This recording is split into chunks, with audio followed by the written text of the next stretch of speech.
Good morning student. आज के विज्ञान के इस क्लास में आप सभी का हार्दिक स्वागत। आज हम पाठ 4 आपदा प्रबंधन इस पाठ के बारे में अध्ययन करेंगे। आपदाएं क्या क्या होती हैं, आपदा का निवारण कैसे होगा। पहले हम हमारे आसपास घटने वाली आपदाओं के बारे में देखेंगे। कई कौन कौन सी आपदाएं होती हैं, आइए चित्र के माध्यम से हम आपदाओं के बारे में देखते हैं। हमारे आसपास होने वाली घटनाएं, ये सब हम देखेंगे। यहाँ आप देख रहे हैं एक इमारत है, भूकंप आया हुआ है और इमारत जमीन में धंस रही है। दूसरी आकृति में आप देख रहे हैं कि सूखा है, अकाल पड़ा हुआ है, हर जगह सूखा ही सूखा है। तीसरी आकृति में आप देख रहे हैं भयंकर वर्षा हो रही है, बाढ़ आ गया है।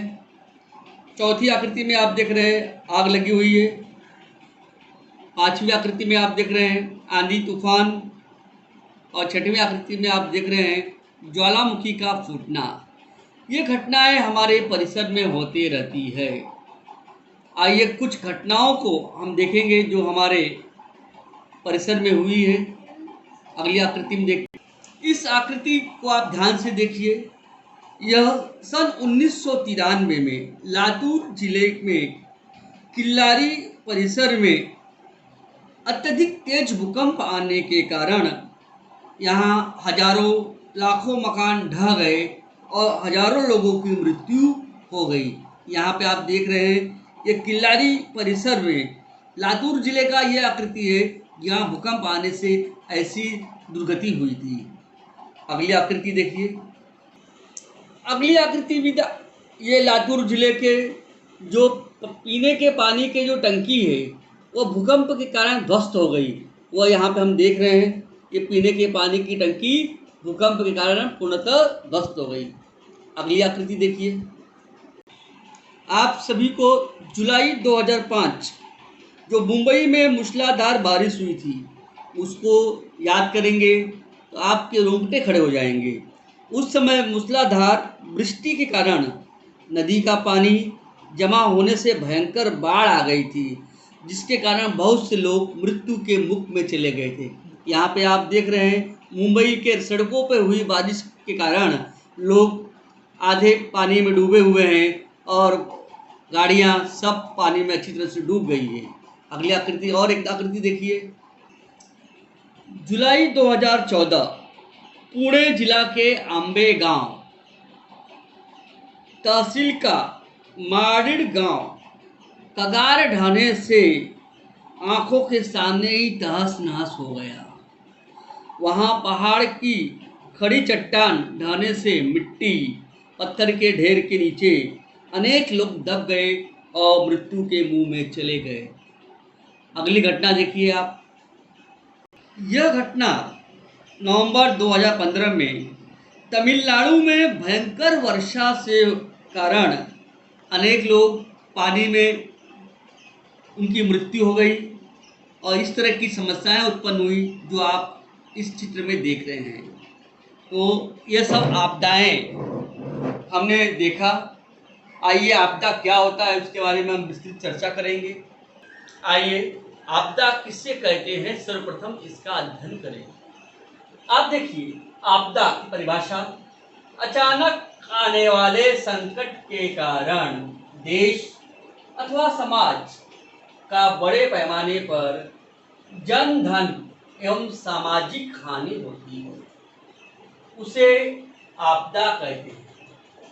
तो आपदा का प्रमुख कारण क्या है, इसके बारे में जानकारी होना बहुत जरूरी है। तो आपदा के प्रमुख कारण क्या है उसका विस्तृत अध्ययन करते हैं। तो आपदा के कारण अतिवृष्टि के कारण भयानक बाढ़ आती है, भूकंप, बिजली का गिरना, ज्वालामुखी। तीसरा कारण है जंगल में अचानक लगने वाली आग, जिसे हम दावा नल भी कहते हैं। बढ़ती जनसंख्या, बड़े पैमाने पर होने वाला निर्माण कार्य, पर्यावरण का बिगड़ता संतुलन, आतंकवाद, दंगा, बम विस्फोट, युद्ध, आग लगना, दुर्घटना, ये सब आपदाओं के प्रमुख कारण हैं। अब आपदा कैसे निर्मित होती है, इसके बारे में भी अध्ययन करना जरूरी है। आपदा दो प्रकार से निर्मित होती है। आपदा के प्रमुख दो कारण हैं। एक तो है मानव निर्मित आपदा और एक है प्राकृतिक आपदा। तो हमने आपदाओं को दो भागों में बांटा है। एक है मानव निर्मित आपदा, दूसरी आपदा है प्राकृतिक आपदा।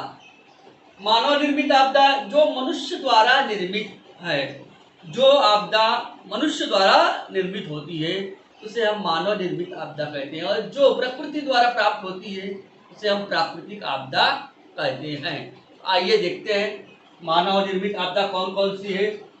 आग लगना, रासायनिक गैस का रिसाव। अभी हाल में आपने देखा रासायनिक गैस के रिसाव से कई लोगों की मृत्यु हो गई। भोपाल की घटना आप जानते ही हैं। बम विस्फोट, मुंबई में जो बम विस्फोट हुआ था उसमें कितने लोग मारे गए आप सभी जानते ही हैं। मोटर दुर्घटना, हमारे देश में मोटर दुर्घटनाएं बहुत सारी हो रही है और आज हमारे देश को युद्ध की स्थिति बनी हुई, युद्ध के कारण भी आपदाएं निर्मित होती है। अब हम प्राकृतिक आपदा देखेंगे कौन कौन से हैं। भूकंप, भयानक बाढ़, आंधी तूफान, सुनामी, ये जो आपदा है प्राकृतिक आपदाएं हैं। कुछ आपदाएं ऐसी होती है जो मानव निर्मित भी होती है और प्राकृतिक भी हो सकती है। तो दावानल जिसे हम कहेंगे मानव निर्मित तथा प्राकृतिक दोनों ही प्रकार से हो सकती है। अब हम ये जो आपदा है, भूकंप है, बाढ़ है, आंधी तूफान है, सुनामी है, दावानल है, इनका ये आपदाएं कैसे निर्मित होती है, इनके क्या कारण है और इनका हमारे ऊपर क्या प्रभाव पड़ता है, इसके बारे में हमको कारण और प्रभाव को जानना बहुत जरूरी है। आइए क्रमबद्ध हम प्रत्येक के आपदाओं के क्या कारण है और क्या प्रभाव है उनका विस्तृत अध्ययन करेंगे। आइए आकृति के माध्यम से हम प्रथम भूकंप, भूकंप क्या होता है, कैसे होता है, क्यों होता है, क्या प्रभाव पड़ता है उसे देखते हैं। सबसे पहले हम भूकंप के बारे में अध्ययन करेंगे। भूगर्भ में होने वाली हलचल के कारण प्रचंड मात्रा में ऊर्जा का उन्मोचन होता है। उसका रूपांतरण भूकंप की तरंगों में होने के कारण पृथ्वी के पृष्ठभाग में हलचल होती है। इसके कारण जमीन में कंपन होना, उसका हिलना, जमीन में दरार पड़ना आदि घटनाएं होती है। इस तरह भूकंप में भूकवच या भूपृष्ठ पर अचानक कंपन होने को ही हम भूकंप कहते हैं। कुछ घटनाएं हम देखते हैं भूकंप की, अगली आकृति में देखिए। इस घटना में आप देख रहे हैं भूकंप के कारण जमीने में दरारें पड़ गई है और इमारतें, बिल्डिंगें ही तहस नहस होकर गिर गई है। इस तरह से घटनाएं होती है। इसका प्रमुख कारण बड़े बांध, खनन कार्य जैसे मानवीय कारण भी है। अब भूकंप के प्रभाव, उसका भी अध्ययन हम देखेंगे। आइए अगली आकृति में देखिए। आप देख रहे हैं भूकंप के कारण जमीन में हलचल, कंपन होना, उसका हिलना, जमीन में दरार पड़ना जैसी घटनाएं होती है। यह भूकंप का एक प्रमुख उदाहरण है। और अगली आकृति में देखिए। भूकंप के प्रभाव, निर्माण कार्य, पुल, सड़कें, रेल मार्ग ध्वस्त हो जाते हैं। नदियों के प्रवाह की दिशा बदल सकती है। बड़े पैमाने पर जन धन की हानि होती है। यहाँ पर देख रहे हैं हमारे भूगर्भ में दरारें दिखाई देती है। ये सब जो समस्याएं हैं भूकंप होने पर उत्पन्न होती है। अब अगला समस्या है हमारा बाढ़, उसके बारे में हम अध्ययन करेंगे। अगली आपदा देखिए, भयानक बाढ़। भयानक बाढ़ संपूर्ण विश्व में बार बार आने वाली प्राकृतिक आपदा है। जब अतिवृष्टि के कारण एक ही स्थान पर अधिक मात्रा में जमा होने वाला पानी नदी के पात्र से बाहर जाता है तब बाढ़ का संकट आता है। अत्यधिक वर्षा होने से बड़े शहरों की जल निकास व्यवस्था अपर्याप्त हो जाती है। इसके कारण नाले भर जाते हैं, सड़कों पर पानी फैलने लगता है और वह आसपास के परिसर तथा घरों में घुस जाता है। अब हम देखेंगे भयानक बाढ़ के क्या क्या प्रभाव हैं। तो सबसे पहला प्रभाव देखेंगे बड़े पैमाने पर जन धन की हानि होती है। दूसरा प्रमुख प्रभाव है भूमि का क्षरण होता है। तीसरा है बड़े पैमाने पर फसलों की हानि होती है। बाढ़ हटने पर बीमारी और संक्रामक रोग के कारण लोगों के स्वास्थ्य पर भी बुरा प्रभाव पड़ता है। कुछ भयानक बाढ़ की और आकृति हम देखते हैं। आइए अगली आपदा आंधी तूफान, इसके बारे में अध्ययन करेंगे। हवा में निर्मित होने वाले कम अधिक दबाव के पट्टे और उससे जलवायु में होने वाले परिवर्तन के कारण तीव्र गति से हवाएं बहने लगती है और तूफान का निर्माण होता है। आंधी तूफान के क्या क्या प्रभाव होते हैं ये देखते हैं। आंधी से प्रभावित प्रदेशों की असीमित हानि होती है। जन धन की अत्यधिक हानि होती है। विद्युत आपूर्ति ठप हो जाती है। परिवहन व्यवस्था खंडित हो जाती है। अब ये हाल में ही आप लोगों ने साइक्लोन हमारे मुंबई में, रायगढ़ जिले में कई जगहों पर ये साइक्लोन आया था। उसकी आकृति हम देखते हैं, क्या समस्या उत्पन्न हुई थी। अब ये हाल में ही जो साइक्लोन आया था, जिसके कारण आप जानते हैं कि रायगढ़ जिले में भयंकर आंधी तूफान होने के कारण वहाँ के लोगों के मकान ढह गए, जो पतरे हैं उड़ गए थे। उसका एक आकृति हम यहाँ दिखा रहे हैं कि आंधी तूफान के कारण, साइक्लोन के कारण क्या क्या समस्याएं उत्पन्न हुई और हमारे जो काफ़ी जो लोग हैं उनके घरों की क्या तबाही हुई है, उसकी एक आकृति आप यहाँ देखिए। अगली आकृति में देखिए। और यहाँ पर आप देख रहे हैं जो हमारे रायगढ़ जिले में जो साइक्लोन आया था, जिसके कारण जो बिजली व्यवस्था पूर्णतः समाप्त हो गई थी। यहाँ बिजली के खंभे गिर गए थे, पेड़ के पेड़ गिर गए थे। इस प्रकार से विद्युत आपूर्ति ठप हो गई थी और परिवहन व्यवस्था भी खंडित हो गई थी। इस तरह की समस्याएं आंधी तूफान का उत्पन्न हुई थी। अब अगला जो आपदा है वह दावानल, उसके बारे में अध्ययन करेंगे। अगली आकृति, यह आग, जंगल में आग लगी हुई है, आप देख रहे हैं, इसे हम दावानल कहते हैं। दावानल का अर्थ है जंगल की आग, जिसमें चारागाह अथवा घास वाले प्रदेशों में प्राकृतिक अथवा मानवीय कारणों से लगने वाली अनियंत्रित आग। दावानल फैलने की गति बहुत तेज होती है। अगली आकृति देखिए।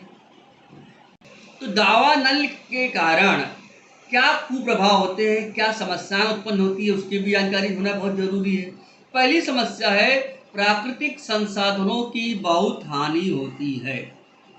दूसरी समस्या है हमारी हवा प्रदूषित होती है। इस तरह के प्रमुख 4 प्राकृतिक आपदाओं का हमने अध्ययन किया। आज के क्लास में हमने प्राकृतिक आपदाएं, बाढ़, भूकंप, दावानल और आंधी तूफान, इसके प्रमुख कारण और इनके प्रभाव, इसका अध्ययन किया। अगले क्लास में हम आपदा प्रबंधन किस तरह से किया जाता है उसके बारे में अध्ययन करेंगे। लेकिन कुछ कांटेक्ट नंबर है जो आपदा होने पर हमें संपर्क करना चाहिए। ऐसे आपदा प्रबंधन के लिए हमें जिन नंबर पर संपर्क करना है उसके बारे में जानकारी बहुत ज़रूरी है। तो पुलिस का जो नंबर होता है 100, आप सभी को ध्यान रखना है।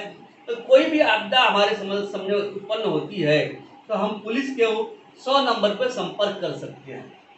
अग्निशामक दल, यदि कि अगर कहीं आग लगती है, फायर ब्रिगेड की गाड़ी को बुलाना है, कहीं आग लगी है, तो हम 101 नंबर पर संपर्क करेंगे। अगला है कि कोई व्यक्ति बीमार है, एम्बुलेंस चाहिए। आजकल हम देख रहे हैं, आज हम इसी समस्या से जूझ रहे हैं। आज जो कोरोना की बीमारी है, इसकी समस्या से भी हम जूझ रहे हैं। तो रुग्ण वाहिनी एम्बुलेंस के लिए अगर हमको संपर्क करना है तो हमें 102 नंबर पर संपर्क करना होगा। और अंतिम है आपदा नियंत्रण कक्ष, इसमें हमें 108 नंबर पर हमको संपर्क करना है। तो आज हम यहीं पर अपना क्लास समाप्त करते हैं। धन्यवाद।